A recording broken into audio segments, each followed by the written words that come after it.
어, 저게 뭐지? 중국 인민해방군 국경수비대 관측소의 야간 근무자가 망원경을 내려놓으며 상급자에게 급히 전화를 걸었습니다. 이상합니다. 베트남 쪽에서 지금까지 본 적 없는 차량들이 이동하고 있습니다. 2025년 8월 새벽 5시 30분 베트남 북부 랑선성 국경지대 짙은 안개 속에서 거대한 철제 덩어리들이 조용히 움직이고 있었습니다.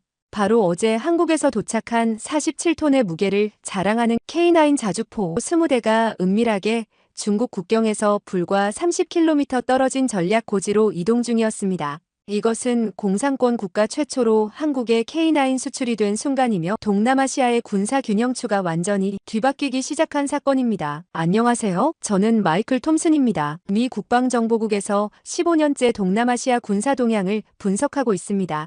오늘 여러분께 들려드릴 이야기는 단순한 무기 거래를 넘어선 하나의 자주포가 어떻게 지역 전체의 전략 지도를 다시 그리는지와 전략 무기의 수출 보안이 얼마나 중요한지에 대한 것입니다. 잠깐 구독, 좋아요 해주시고 응원 댓글 남겨주세요. 그날 아침 베트남군 제316보병사단 포병연대 지휘소에서는 긴장감이 흘렀습니다. 어제 한국에서 도착한 K9 자주포 20문이 마침내 실전 배치를 앞두고 있었기 때문입니다. 연대장 레 반둑 대령은 포병 장교로서 30년을 복무하며 구소련제 D30견인포와 ES3 자주포를 다뤄왔지만 이번엔 달랐습니다. K9의 사격 준비가 완료되자 관측병이 보고했습니다. 목표 확인, 사거리 38km 지점 가상 표적 포착. 기존의 구소련제 자주포라면 도달할 수 없는 거리였습니다. 레 대령은 사격 명령을 내렸고 K9의 첫 번째 포성이 베트남 하늘을 가르며 울려 퍼졌습니다. 그 소리는 단순한 훈련 사격음이 아니었습니다. 공산권 국가로서는 최초로 서방 표준 포병 체계를 도입한 베트남의 선언이었습니다. 나토 표준 155mm 포탄이 베트남군의 화력 체계에 편입되는 순간이었죠. 이는 베트남이 더 이상 러시아 무기 체계에만 의존하지 않겠다는 강력한 신호였습니다. 포성이 울린 지 10분 후 중국 인민해방군 남부정부사령부의 정보 장교들이 긴급 보고서를 작성하기 시작했습니다. 베트남의 새로운 포병 전력이 중국 광시성 국경 지역까지 사정거리에 포함시킬 수 있다는 분석이 나왔기 때문입니다. 1979년 중배 국경 분쟁 이후 가장 큰 군사적 변화였습니다. 한편 워싱턴 DC의 펜타곤에서도 이 소식에 주목했습니다. 베트남의 K9 도입은 미국의 인도 태평양 전략에 새로운 변수를 더했습니다. 중국의 남중국해 확장 정책에 맞서는 베트남의 군사 현대화가 한국산 무기를 통해 가속화되고 있었던 것입니다. 저는 그날의 의미를 이렇게 정리했습니다. 하나의 자주포 도입이 단순한 무기 구매를 넘어 지역 내 세력 균형을 재편하는 촉매가 되었다고 말입니다. 베트남이 선택한 K9은 기술적 성능을 넘어서는 상징적 의미를 갖게 되었습니다. 레 반둑 대령은 첫 번째 사격 훈련을 마치며 부하들에게 말했습니다. 이제 우리는 새로운 시대의 포병이 되었다. 이 무기는 우리의 주권을 지키는 방패가 될 것이다. 그의 말 속에는 단순한 자부심을 넘어선 변화하는 지정학적 현실에 대한 인식이 담겨 있었습니다. 이것이 바로 제가 목격한 2025년 8월의 현실이었습니다. 한 발의 포성으로 시작된 이야기. 하지만 이 모든 일이 우연이었을까요? 베트남이 이 땅에 K9을 배치한 진짜 이유는 따로 있었습니다. 파편이 박힌 콘크리트 벽면, 아직도 녹슬지 않은 철조망, 그리고 땅속 깊이 묻힌 지뢰들. 베트남 북부 동당현의 한 마을에는 46년 전 벌어진 전쟁의 흔적이 고스란히 남아 있습니다. 바로 이곳이 1979년 2월 17일 중국이 베트남을 침공했던 그 현장입니다. K9 자주포가 배치된 바로 그 땅에는 46년 전의 깊은 상처가 새겨져 있습니다. 이 역사적 배경을 이해하지 않고서는 현재 상황의 진정한 의미를 파악할 수 없습니다. 1979년 그날 새벽 중국 인민해방군 30만 명이 베트남 북부 6개 성을 동시 공격했습니다. 명목상 이유는 베트남의 캄보디아 침공에 대한 징벌이었지만 진짜 목적은 달랐습니다. 소련과 손잡은 베트남을 굴복시켜 중국의 동남아시아 패권을 확립하려던 것이죠. 당시 베트남 제345보병사단장이었던 보반 키엔 장군은 회고록에서 이렇게 적었습니다. 중국군의 포격이 시작되자 하늘이 붉게 물들었고 땅이 진동했다고 말입니다. 하지만 베트남군은 미군과의 오랜 전쟁으로 단련된 게릴라 전술로 맞섰습니다. 중국군이 가장 고전한 곳이 바로 랑선성이었습니다. 지금 K9 자주포가 배치된 바로 그 지역입니다. 베트남군은 산악지형을 이용한 매복 전술로 중국군 기갑부대를 무력화시켰습니다. 중국의 59식 전차들이 베트남군의 대전차 로켓에 하나둘 격파당하면서 진격이 멈췄죠. 전쟁은 29일 만에 끝났지만 양측 사상자는 6만 명을 넘었습니다. 중국은 일방적 승리를 선언했지만 실제로는 베트남의 완강한 저항에 부딪혀 조기 철수해야 했습니다. 더 중요한 것은 이 전쟁이 두 나라 관계에 씻을 수 없는 상처를 남겼다는 점입니다. 흥미롭게도 당시 베트남이 사용한 포병 전력은 대부분 소련제였습니다. 130mm M-46 야포와 122mm D30 견인포가 주력이었죠. 하지만 기동성 부족으로 중국군의 빠른 기갑 공격에 효과적으로 대응하기 어려웠습니다. 그로부터 46년이 지난 지금 베트남이 K9 자주포를 도입한 이유를 이해할 수 있습니다. 1979년의 교훈을 바탕으로 중국의 재침에 대비한 것이죠. K9의 뛰어난 기동성과 사거리는 과거의 약점을 완벽하게 보완해줍니다. 현재 동당현에는 1979년 전쟁 기념관이 세워져 있습니다. 그곳에는 중국군이 사용했던 59식 전차의 잔해와 베트남군이 사용한 무기들이 전시되어 있습니다. 기념관을 찾은 베트남 젊은이들은 그날의 이야기를 들으며 조용히 고개를 끄덕입니다. 베트남 참전용사 응우옌 반투안 씨는 제게 이런 말을 했습니다. 우리는 중국을 미워하지 않지만 역사를 잊지도 않는다고 말입니다. 그리고 다시는 그런 침공을 당하지 않기 위해 준비해야 한다는 것이 베트남의 일관된 입장이라고 했습니다. 바로 이런 역사적 배경이 오늘날 K9 자주포 도입의 진정한 이유입니다. 베트남에게 K9은 단순한 무기가 아니라 1979년의 아픈 기억을 되풀이하지 않겠다는 의지의 표현인 것입니다.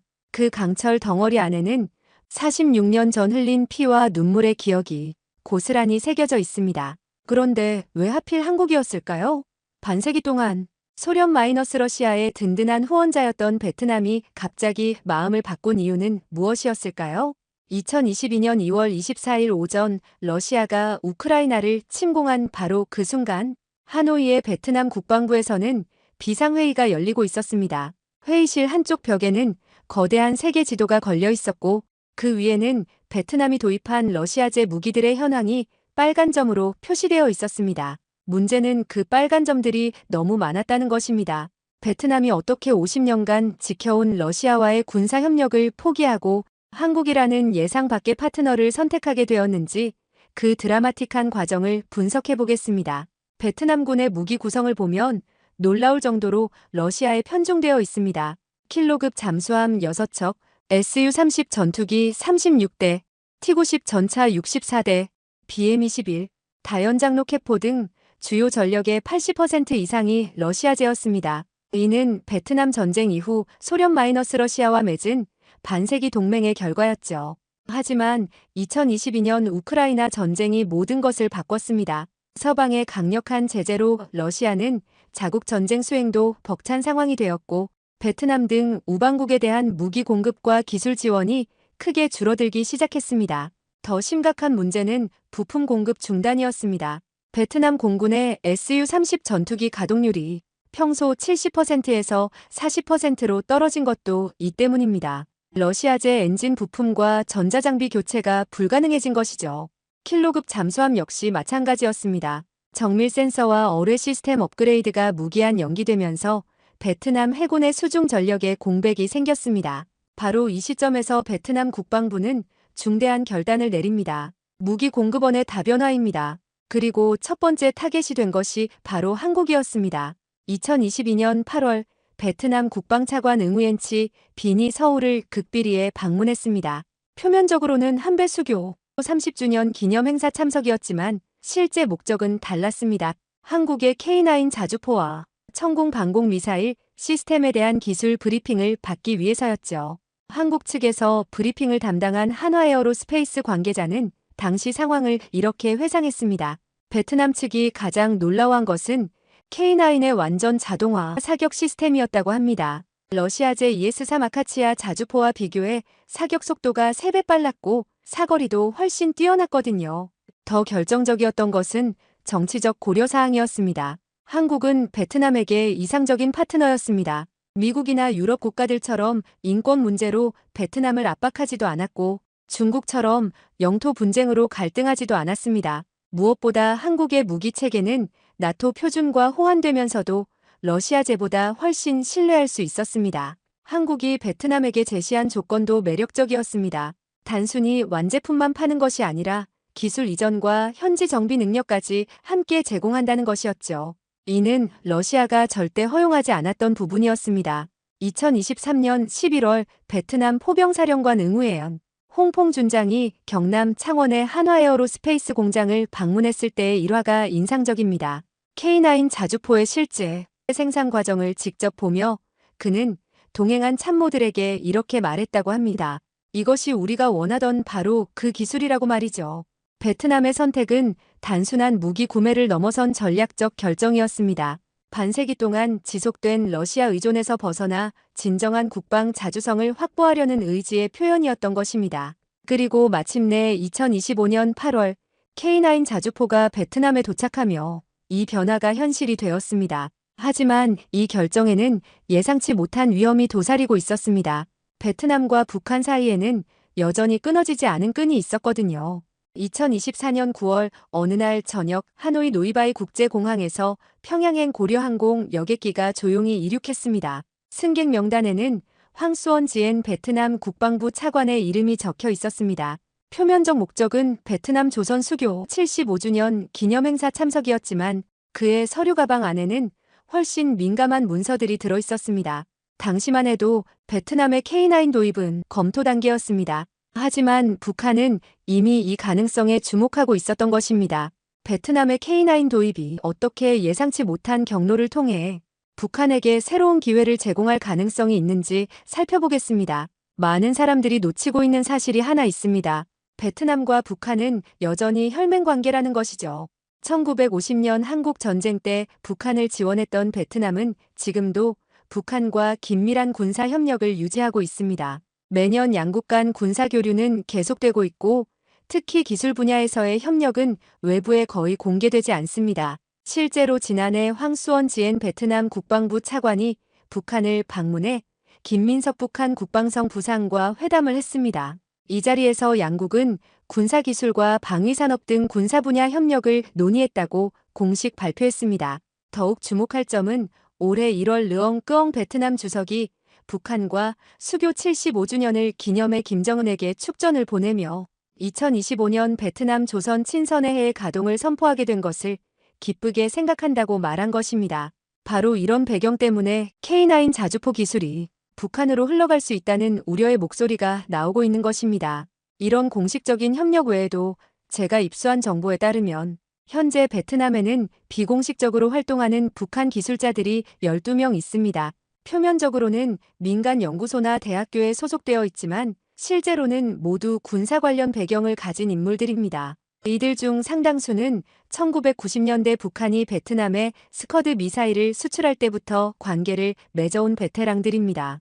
특히 주목해야 할 인물이 리 창호라는 가명으로 활동하는 북한 출신 기술자입니다. 하노이 공과대학교 기계공학과 개건교수로 재직 중인 그는 실제로는 북한 제2자연과학원에서 포병 시스템을 연구했던 전문가입니다. 흥미롭게도 그가 거주하는 아파트는 베트남군 포병훈련센터에서 불과 3km 떨어져 있습니다. 북한의 무기기술 확보 방식은 매우 교묘합니다. 직접적인 도면, 절취나 부품 유출보다는 합법적인 학술 교류나 기술 컨설팅을 통해 서서히 정보를 수집합니다. K9 자주포의 경우에도 마찬가지일 것으로 예상됩니다. 실제로 지난해 베트남이 한국에서 K9 운용 교육을 받을 때 북한계 기술자 2명이 베트남 국방부 자문 역할로 동행했다는 첩보를 입수했습니다. 물론 이들이 직접 훈련에 참여한 것은 아니지만 베트남 장교들이 받은 교육 내용과 매뉴얼을 검토하는 역할을 했을 가능성이 높습니다. 북한이 가장 관심을 보이는 것은 K9의 사격 통제 시스템과 자동화 기술입니다. 북한의 주력 자주포인 M1985는 1980년대 기술 수준에 머물러 있어 K9의 첨단 기술을 습득할 경우 북한 포병 전력이 크게 향상될 수 있기 때문입니다. 더 우려스러운 것은 북한의 무기 확산 네트워크입니다. 북한이 K9 기술을 습득한다면 이는 단순히 북한 내부에서만 활용되지 않을 것입니다. 이란, 시리아 등 북한과 군사 협력 관계에 있는 국가들에게도 전파될 가능성이 높습니다. 이는 중동 지역의 군사 균형에도 큰 영향을 미칠 수 있죠. 한국 정부도 이런 위험성을 모르지 않습니다. 그래서 베트남에 수출하는 K9에는 여러 가지 안전장치를 적용했습니다. 핵심 소프트웨어는 암호화되어 있고 정기적인 인증 없이는 작동하지 않도록 설계되었습니다.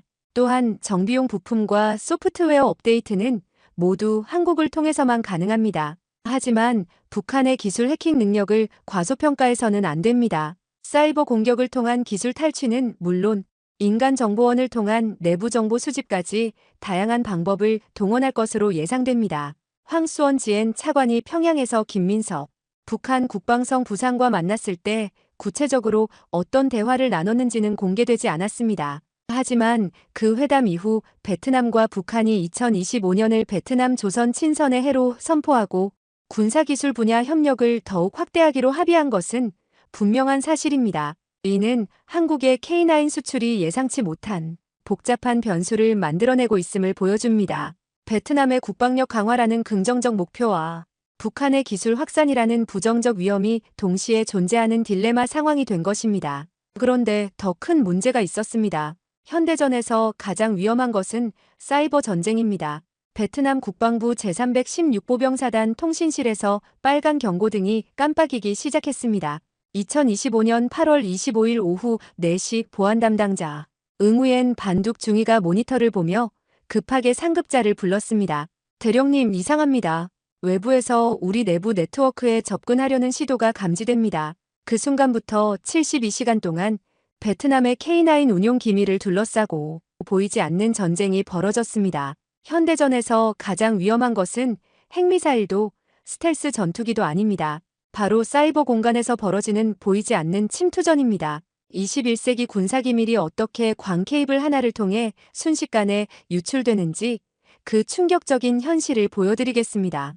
응우엔 중위가 발견한 침입 시도는 빙산의 일각에 불과했습니다. 우리 팀이 사후 분석한 결과 해커들은 이미 2달 전부터 베트남군 네트워크 침투를 위한 정교한 계획을 세워왔던 것으로 드러났습니다. 첫 번째 단계는 베트남 장교들을 대상으로 한 피싱 메일이었습니다. 7월 초순 베트남군 포병 장교들에게 K9 자주포 운용 매뉴얼 한국어 마이너스 베트남어 번역본이라는 제목의 메일이 발송되었습니다.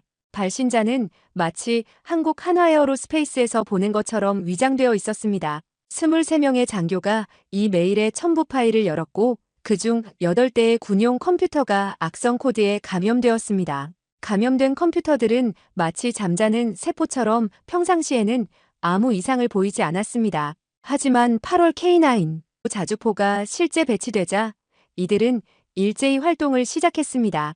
각 컴퓨터에 심어진 백도어를 통해 외부 해커들이 베트남군 내부 네트워크로 침투하기 시작한 것입니다. 가장 치밀했던 것은 해커들의 이동 경로였습니다. 그들은 감염된 일반 장교 컴퓨터에서 시작해 점차 권한이 높은 시스템으로 이동했습니다. 소대장, 중대장, 대대장, 연대, 참모부, 사단, 작전 참모부 순으로 마치 계단을 오르듯 단계별로 침투해 나갔습니다. 71시간째 되던 순간 해커들은 드디어 목표에 도달했습니다. K9 자주포의 운용, 교범과 정비 매뉴얼이 저장된 서버에 접근한 것입니다. 사격 절차서, 고장 진단 코드, 부품 교체 주기표, 그리고 가장 민감한 약점 분석 보고서까지 총 1.7TB의 기밀 정보가 암호화된 채로 북한 평양의 서버로 전송되기 시작했습니다. 더욱 놀라운 것은 해커들이 베트남군 내부에 있던 북한 기술자들과 연계하고 있었다는 점입니다. 하노이 공과대학교 개건 교수로 위장해 활동 중이던 리 창호 가명가 베트남 포병 장교들과의 친분을 이용해 내부 정보를 미리 파악하고 있었던 것입니다. 어떤 컴퓨터가 어떤 정보에 접근할 수 있는지, 보안이 가장 허술한 시간대는 언제인지까지 상세히 알고 있었습니다. 72시간째에 베트남군 사이버 보안팀이 이상 징후를 포착했습니다. 평소보다 200배 많은 데이터가 외부로 전송되고 있었던 것입니다.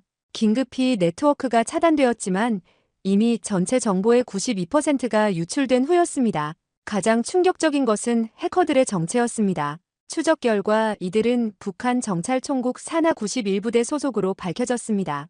이 부대는 주로 우방국을 대상으로 한 정보 수집을 전담하는 조직으로 쿠바와 시리아에서도 유사한 작전을 펼친 바 있습니다. 베트남 국가보안부의 한 관계자는 익명을 조건으로 이렇게 말했습니다. 91부대는 기술적 해킹뿐만 아니라 인적 정보원을 활용한 복합 작전에 특화되어 있습니다. 이번 경우도 리 창호 같은 내부 협력자 없이는 불가능했을 것입니다. 해킹의 배후에는 더 큰 계획이 숨어 있었습니다. 북한은 단순히 K9 운용법을 알고 싶어한 것이 아니었습니다. 베트남군이 파악한 K9의 약점과 한계를 분석해 자체 자주포 개발에 활용하고 나아가 한국군을 상대로 한대응 전술 개발에 이용하려는 야심을 품고 있었던 것입니다. 실제로 해킹 사건 후 북한, 조선중앙통신은 적들의 신무기에 맞서는 새로운 전술이 개발되고 있다는 보도를 내보냈습니다. 겉으로는 추상적인 표현이었지만 실제로는 베트남에서 탈취한 K9 약점 정보를 활용하고 있을 가능성이 높습니다. 베트남군은 즉각 대응에 나섰습니다. 모든 군용 컴퓨터를 재포맷하고 북한계 기술자들에 대한 접근 권한을 전면 재검토했습니다. 또한 K9 관련 정보는 물리적으로 격리된 폐쇄망에서만 다루도록 시스템을 변경했습니다. 하지만 이미 유출된 정보는 되돌릴 수 없었습니다. 더욱 심각한 것은 북한이 이 정보를 어떻게 활용할지 예측하기 어렵다는 점이었습니다. 만약 북한이 K9의 약점을 파악해 대응 무기를 개발한다면 한반도의 군사균형에 심각한 변화를 가져올 수 있습니다. 한국도 이 사건에 큰 충격을 받았습니다. 베트남에 수출한 K9의 운용 정보가 북한에 넘어갔다는 것은 한국군의 작전 보안에도 직접적인 위협이 되기 때문입니다. 국정원과 베트남 국가보안부 간 긴급 협의가 이루어졌습니다. 가장 우려스러운 것은 이런 사이버 공격이 일회성이 아니라는 점입니다. 북한은 베트남뿐만 아니라 K9을 도입한 다른 국가들도 동시다발적으로 해킹하고 있을 가능성이 높습니다. 폴란드, 핀란드, 호주까지 모든 K9 운용국이 해커들의 표적이 될 수 있습니다. 디지털 시대의 군사기밀 유출은 더 이상 첩보원이나 내부 고발자를 통해서만 일어나지 않습니다. 해커 한 명이 키보드 앞에 앉아 며칠 작업하는 것만으로도 수십 년간 축적된 운용 경험이 순식간에 사라질 수 있는 시대가 된 것입니다. 하노이에서 평양까지 72시간 동안 벌어진 이 사이버 전쟁은 끝나지 않았습니다. 지금도 어디선가 보이지 않는 침투가 계속되고 있을 것입니다. 그런데 이 모든 상황을 가장 면밀히 지켜보고 있는 곳이 있었습니다. 바로 워싱턴이었죠. 2025년 8월 15일 오전 10시 워싱턴 DC 펜타곤 1인 3층 회의실에서는 극비 브리핑이 진행되고 있었습니다. 회의실 정면 대형 스크린에는 베트남 북부 국경지대의 위성사진이 띄워져 있었고 빨간색 점들로 표시된 지역마다 K9 디플로이먼트 사이트라는 글자가 깜빡이고 있었습니다. 참석자들의 표정은 복잡했습니다. 기쁨과 우려가 동시에 교차하는 묘한 분위기였죠. 한국의 베트남 K9 수출을 바라보는 미국 정부의 진짜 속내를 솔직하게 말씀드리겠습니다. 때로는 동맹국끼리도 이해관계가 엇갈릴 수 있다는 현실적인 이야기를요. 사실 미국은 베트남의 K9 도입 계획을 한국보다 먼저 알고 있었습니다. 2022년 11월 CIA가 하노이 주재정보원을 통해 입수한 베트남 국방부 내부 문서에 이미 한국산 자주포 도입 검토 계획이 나와 있었거든요. 당시 우리는 이를 단순한 검토 수준으로만 생각했지만 2년 반 후인 8월에 실제로 현실이 된 것이죠. 미국 입장에서 베트남의 K9 도입은 복잡한 의미를 갖습니다. 긍정적 측면부터 보면 베트남이 러시아 무기 의존에서 벗어나 서방 진영으로 기우는 신호라는 것입니다. 이는 중국 견제라는 우리의 전략 목표에 부합합니다. 특히 남중국해에서 중국과 대립하고 있는 베트남의 군사력 강화는 지역 내 세력 균형에 도움이 됩니다. 하지만 우려 지점도 분명히 있습니다. 첫째는 기술 통제권 문제입니다. K9에는 미국 기술이 상당 부분 들어가 있습니다. 사격 통제 컴퓨터의 핵심 칩셋과 GPS 시스템, 그리고 통신 장비까지 미국산 부품이 없으면 제대로 작동하지 않죠. 그런데 이제 이 기술들이 우리의 직접 통제 밖으로 나가게 된 것입니다. 더 심각한 문제는 기술 확산 경로입니다. 베트남을 거쳐 북한이나 중국으로 기술이 유출될 가능성을 완전히 배제할 수 없거든요. 특히 북한과 베트남의 군사 협력 관계를 고려하면 이는 결코 가볍게 볼 일이 아닙니다. 북한이 K9 기술을 습득한다면 결국 우리의 안보에도 직접적 위협이 될 수 있습니다. 국방부 내부에서는 이 문제를 놓고 격론이 벌어졌습니다. 인도 태평양 전략을 담당하는 부서에서는 베트남의 군사력 강화가 중국 견제에 도움된다며 긍정적 입장을 보였습니다. 반면 핵 확산 방지를 담당하는 부서에서는 북한으로의 기술 유출 위험성을 강하게 경고했죠. 결국 우리가 내린 결론은 제한적 묵인이었습니다. 한국의 베트남 K9 수출 자체를 막을 수는 없지만 기술 유출을 최소화하기 위한 안전장치를 강화하라고 요구한 것입니다. 이에 따라 한국은 베트남 수출용 K9에서 일부 민감한 기술을 제거하거나 다운그레이드 했습니다. 특히 우리가 주목한 것은 FMS 시스템의 적용이었습니다. 미국의 대외 군사 판매 프로그램과 유사한 방식으로 핵심 부품과 소프트웨어는 한국을 통해서만 공급되도록 한 것이죠. 이렇게 하면 베트남이 K9을 제3국에 재수출하거나 기술을 유출하는 것을 어느 정도 통제할 수 있습니다. 하지만 완벽한 해결책은 아닙니다. 디지털 시대에는 물리적 부품 유출보다 사이버 공격을 통한 기술 탈취가 더 위험하거든요. 북한의 해킹 능력을 고려하면 베트남의 K9 시스템이 사이버 공격의 표적이 될 가능성이 높습니다. 미국이 가장 우려하는 시나리오는 이런 것입니다. 북한이 베트남의 K9 기술을 습득한 후 이를 바탕으로 자체 자주포를 개발하거나 기존 무기를 업그레이드하는 것입니다. 더 나아가 이 기술이 이란이나 시리아 같은 반미 국가들에게 전파된다면 중동 지역의 안보 상황이 크게 악화될 수 있습니다. 그럼에도 우리가 한국의 베트남 K9 수출을 완전히 막지 않은 이유는 더 큰 전략적 고려 때문입니다. 베트남을 서방 진영으로 끌어들이는 것이 장기적으로는 더 큰 이익이라고 판단한 것이죠. 중국의 팽창을 막기 위해서는 어느 정도 위험을 감수할 필요가 있다는 것이 우리의 최종 결론이었습니다. 현재 미국은 8월 이후 베트남의 K9 운용 상황을 면밀히 모니터링하고 있습니다. 위성을 통한 감시는 물론 사이버 공간에서의 정보 수집도 지속하고 있습니다. 혹시라도 기술 유출의 징후가 포착되면 즉각 대응할 계획입니다. 한국 정부에게는 정기적인 보고서 제출을 요구했습니다. 베트남의 K9 운용 현황, 정비 상황, 그리고 제3국과의 기술 교류 현황까지 모든 것을 투명하게 공개하라는 것입니다. 이는 동맹국 간의 신뢰를 바탕으로 한 협력 체계라고 할 수 있습니다. 결국 8월 베트남의 K9 도입은 미국 주도의 인도- 태평양 전략에서 새로운 실험이 되고 있습니다. 동맹국의 방산 수출을 통해 지역 안보를 강화하되 기술 확산 위험은 최소화한다는 것이죠. 이 실험의 성공 여부가 향후 아시아 지역의 군사 균형을 결정할 중요한 변수가 될 것입니다. 하지만 미국도 예상하지 못한 일이 벌어지고 있었습니다. 베트남 하나로 시작된 변화가 동남아시아 전체를 뒤흔들기 시작한 것입니다. 가장 아이러니한 것은 베트남이 중국 견제를 위해 도입한 K9이 오히려 중국의 군사력 증강을 촉발했다는 점입니다. 중국은 베트남의 8월 K9 배치에 대응해 신형 포병 시스템을 대거 배치했고 이는 다시 다른 동남아 국가들의 군비 증강으로 이어지는 악순환을 만들어냈습니다. 현재 동남아시아의 자주포 시장은 완전히 재편되고 있습니다. 한국의 K9, 중국의 PCL-181, 러시아의 ES-19, 이스라엘의 애트모스까지 각국의 최신형 자주포들이 경쟁하는 거대한 시장이 된 것입니다. 이는 방산 업체들에게는 기회이지만 지역 평화에는 새로운 위협 요소가 되고 있습니다. 8월 베트남의 K9 도입으로 시작된 이 변화는 아직 끝나지 않았습니다. 2025년 2월 새벽 캄보디아 레암 해군기지에서 이상한 움직임이 포착되었습니다. 평소 한산했던 이 기지에 중국 해군 함정 5척이 동시에 입항한 것입니다. 표면적으로는 정례 친선 방문이었지만 함정들이 싣고 온 화물의 정체는 베일에 쌓여 있었습니다. 위성 분석 결과 그 화물들은 대부분 포병 장비와 레이더 시설이었습니다.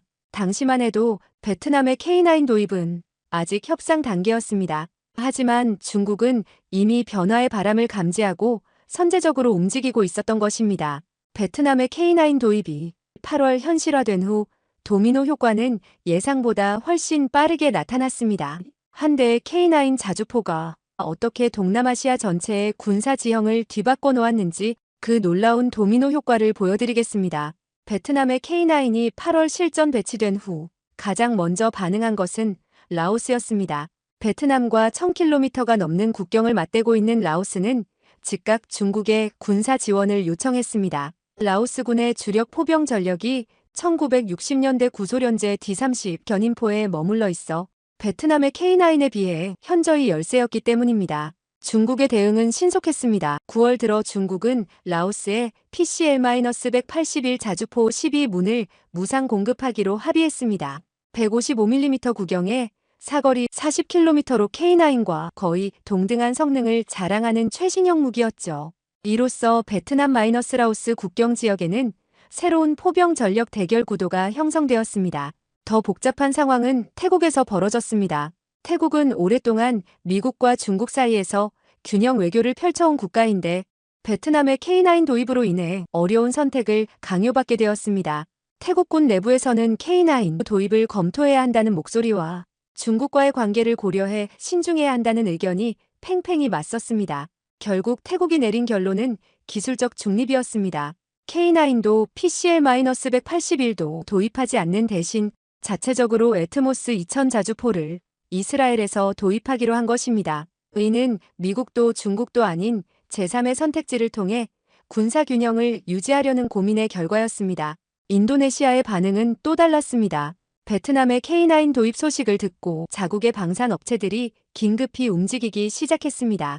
인도네시아는 이미 한국과 KF-X 전투기 공동 개발에 참여하고 있어서 K9 도입 가능성을 적극 검토하기 시작한 것입니다. 하지만 중국의 압박도 만만치 않았습니다.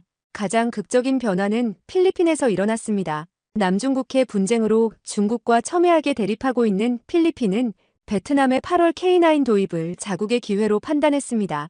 필리핀 국방부는 즉각 한국의 K9 도입 의향을 타진했고 미국도 이를 적극 지지한다는 입장을 밝혔습니다. 중국의 대응은 예상보다 강경했습니다. 베트남의 K9 배치 지역에서 불과 100km 떨어진 광시성의 PLG-5 자주포 연대를 새로 창설한 것입니다. 동시에 남중국해 파라셀 군도에도 포병 전력을 증강했습니다.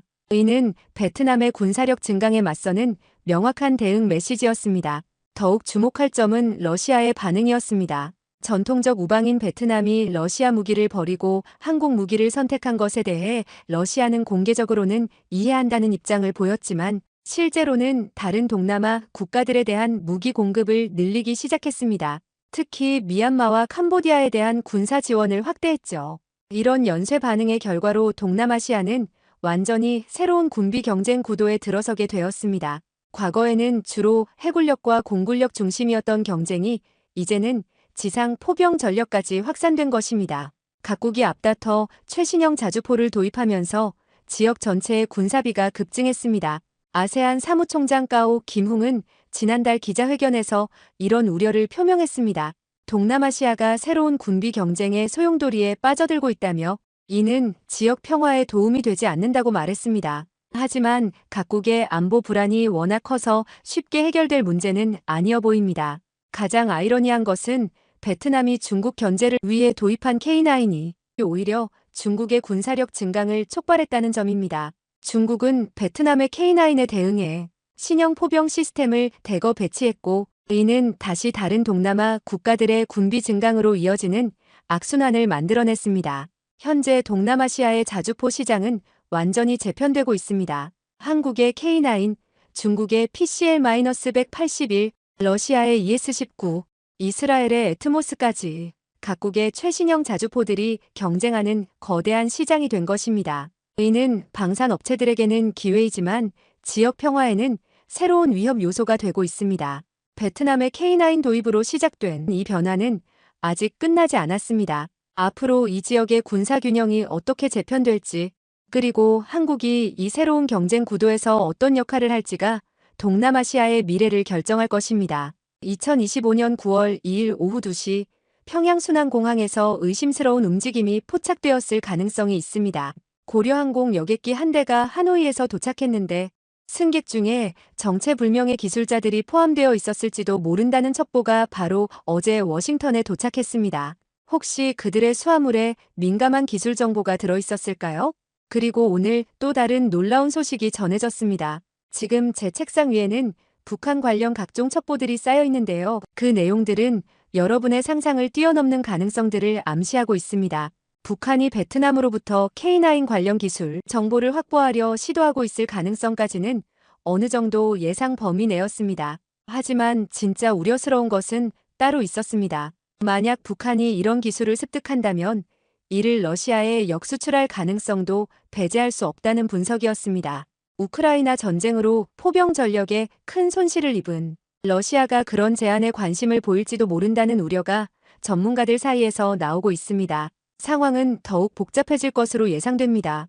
어제 중국 선양공구에서는 새로운 포병 부대가 창설되었고 인도 역시 K9 추가 도입을 검토 중이라는 소식이 들려왔습니다. 지난 7월 베트남 하나를 시작으로 한 변화의 물결이 이제 전 세계로 퍼져나갈 것으로 보입니다. 가장 흥미로운 것은 한국 정부의 대응입니다.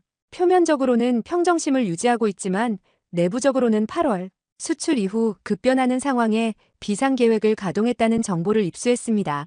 차세대 K10 자주포 개발을 앞당기고 K9의 약점을 보완한 업그레이드 버전을 긴급 개발 중이라고 합니다.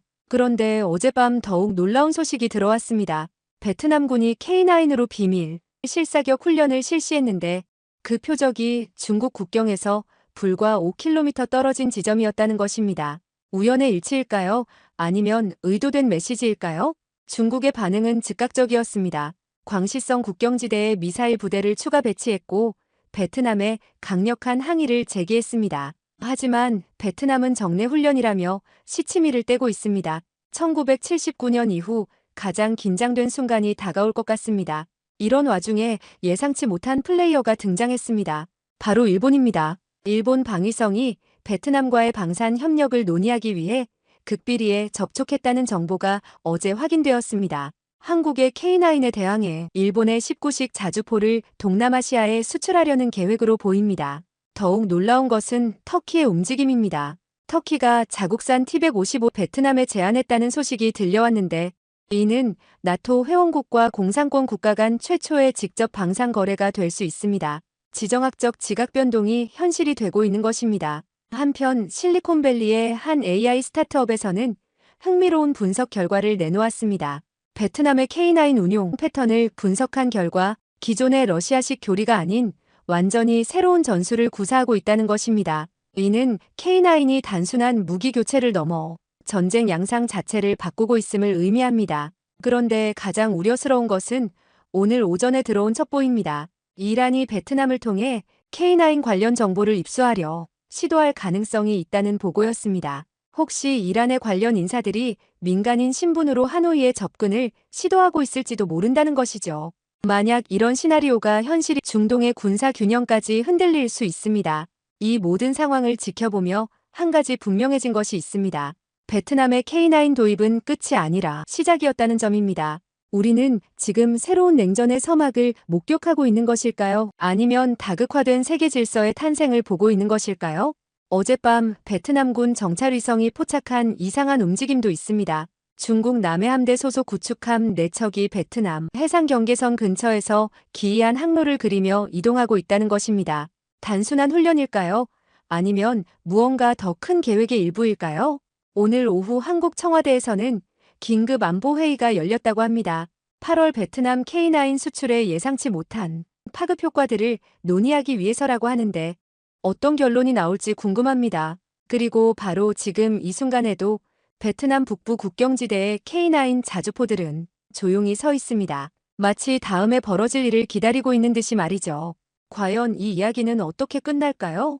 아니면 정말로 끝이 있기는 한 걸까요? 내일 아침이면 또 어떤 놀라운 소식이 들려올지 예측하기 어렵습니다. 지난 7월 K9이라는 작은 불씨가 담긴 거대한 화약고의 도화선이 어디서 터질지 아무도 예상할 수 없는 상황입니다. 한 가지만은 확실합니다. 우리가 목격하고 있는 이 변화는 되돌릴 수 없다는 것이죠. 경계선 너머로 흘러간 포성은 이제 전 세계에 메아리치고 있습니다. 그 마지막 음성이 들려올 때까지 이 이야기는 계속될 것입니다.